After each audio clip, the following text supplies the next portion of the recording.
Hey guys, well, I told you I'd fucking show you the lift. I'm putting it in today, hopefully. That's the plan at least. But I'll show you how we start it.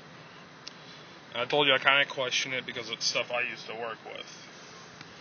Now, this is who I got it from. Let's see if I can get that to clear up a little bit.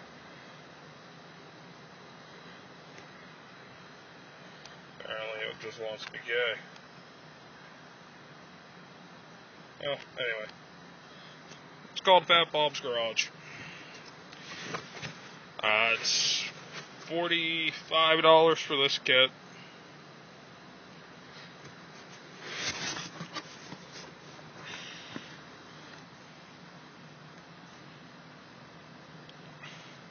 Oh, my knee. Sorry, I'm smoking too. I'm putting out my cigarette. Now, these are your lift blocks.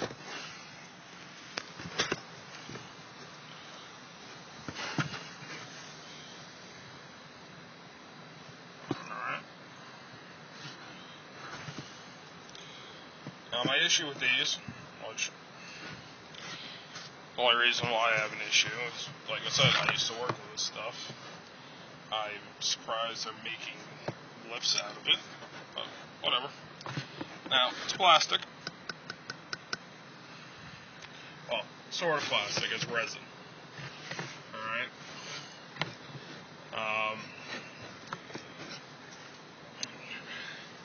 I'm almost 99% positive it's actually, the stuff's called phenoldics, and it's all done with injection molding, because I used to work at a place that basically worked with this stuff. I was a setup person, so I dealt pretty much with doing everything that this looks like, all the inserts and everything. Now, why I question it. Now, this is the 2.5 inch lift. Now, you see how you can see all this discoloration? Those are burn marks. Alright? It's all burn marks from the mold.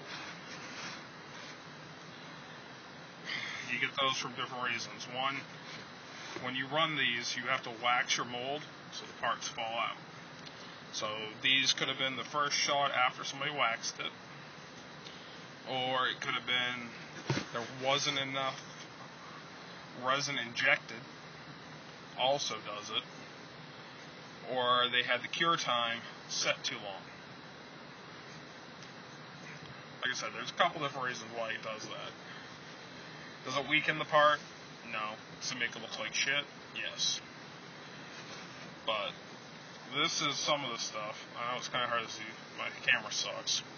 But you have a line here. Another really good one right here.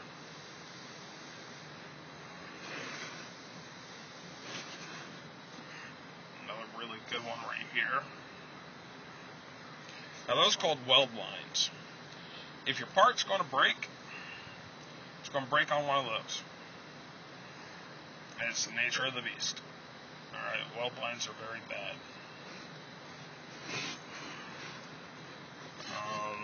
And if you look on the inside, you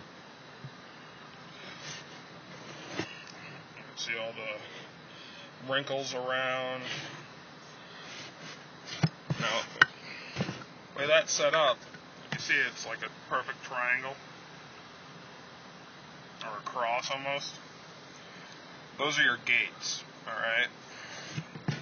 Which means when this is shot, there's a blank that goes in the center of it, and it's got ports on it, and the ports actually force the plastic to the outside. Alright? So those are all gates. And there's, like I said, you can see another weld line, some wrinkles. I mean, where it's not really a moving part, it shouldn't really matter. And that's block 1. There's block 2.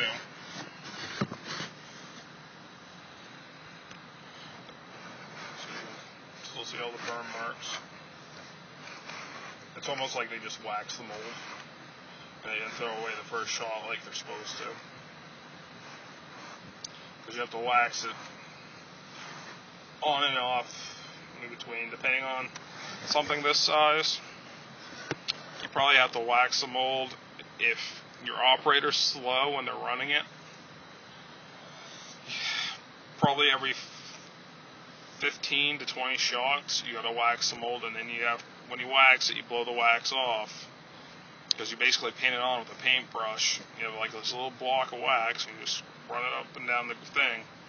And you're supposed to get it so it's nowhere near any of this stuff. It's just on the outside of the casing of the mold itself. And you blow it off. But where it's wax, it melts down inside, and that's what you get. So you're supposed to throw out your first couple shots afterwards. But you got some pretty good ones. Again, you can see there's weld lines. This one's actually not as bad as the other one, for the most part, minus this.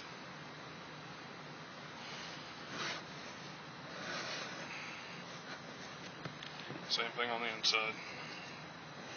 You can see where the gates are.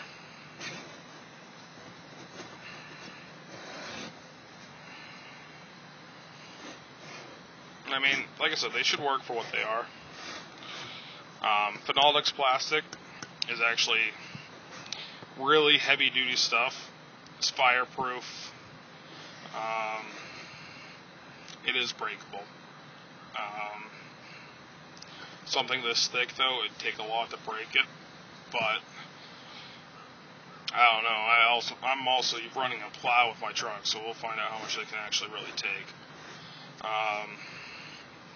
Some other stuff that you make out of this stuff. That's why I was surprised these were. Ashtrays. That's like the low line, most useless thing that they make, but out of it. Some of the other stuff the plugs that are on the inside of your street lights and stuff, like if you have a street light goes out, it means the plug on the inside's bad. Now the funny part to that is, the company that makes all that stuff is called Molex. That's the company I used to work for. They make the screw parts on Rockford amps, where you have your terminals. That's all same stuff. It's all made by Molex. But alright, I'll shoot the videos for you guys later on. It's going to be a couple different ones, and we'll go from there. Have a good one.